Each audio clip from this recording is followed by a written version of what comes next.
नमस्कार। आज आम बनैबा चॉकलेट केक बिना ओवन और प्रेशर कुकर रे आम कड़ाई रे खाली ये केक को बनई पारिबा। आज आम बनैबा चॉकलेट केक बिना ओवन रे कड़ाई रे बनैबा। सेति आमको दरकार half tea spoon baking soda, half tea spoon baking powder, गोटे कप क्षीर, आधा कप तेल रिफाइंड ऑयल, निज स्वाद अनुसार चीनी पाउडर आउ 2 spoon chocolate choco powder, vanilla essence Amul रो 10 टंका गोटे पैकेट आउ 2 कप मैदा।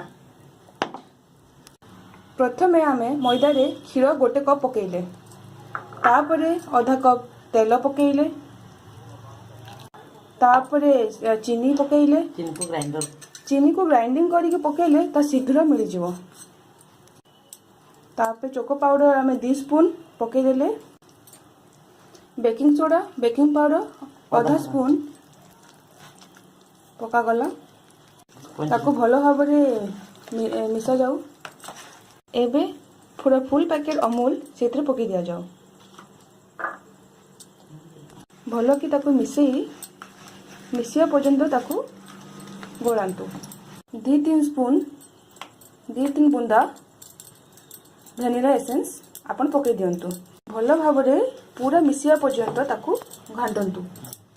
भलो भाबरे गोली दियंतु। गोलेवा परे ताको 10 मिनिट रखी दियंतु। तापरे ताको आमे ये कड़ाई रे देबा। कड़ाई की देखे गरम कर दे।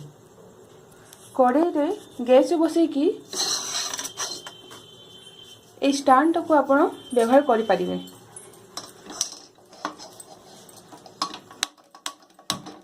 ताको आगरु 5 मिनिट आग गरम कर दिया जाऊ। सिम रखा जाऊ। आमे ता कड़ाई को गरम पाई बसई दिया गला। तापरे एई प्लेट को आमे व्यवहार करिया केक बनिया पाई। सेते टिके रिफाइंड ऑयल दे की ताको एमती भलो भाबरे चारिया रे मिसी दियंतु, लगे दियंतु।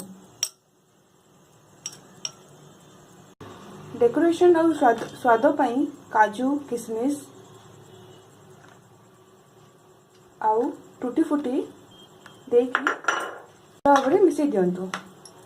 एबे ताको से प्लेट रे आमे भलो भाबरे पकाइबा। प्लेट पूरा पूरी दी सरला परे आमे ताको डेकोरेट करिया। टूटी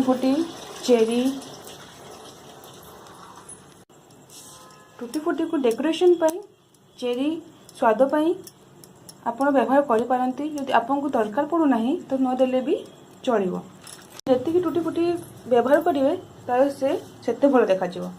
एबे ताको आमे गैस रे बसाइबा। कड़ाई रे देखंतु एमिति करी आपण बसाई देबे। आपण ताको घोड़ाई देबे 40 मिनिट परे। तापरे 40 मिनिट परे हमर चॉकलेट केक पूरा पूरी रेडी हो जिवो।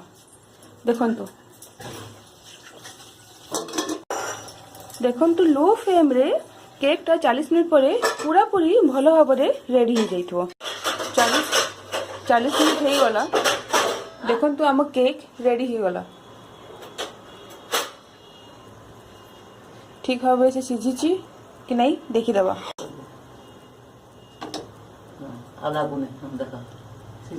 भलो से हे जाइछे हमर केक चॉकलेट केक पूरा पूरी भाबे रेडी।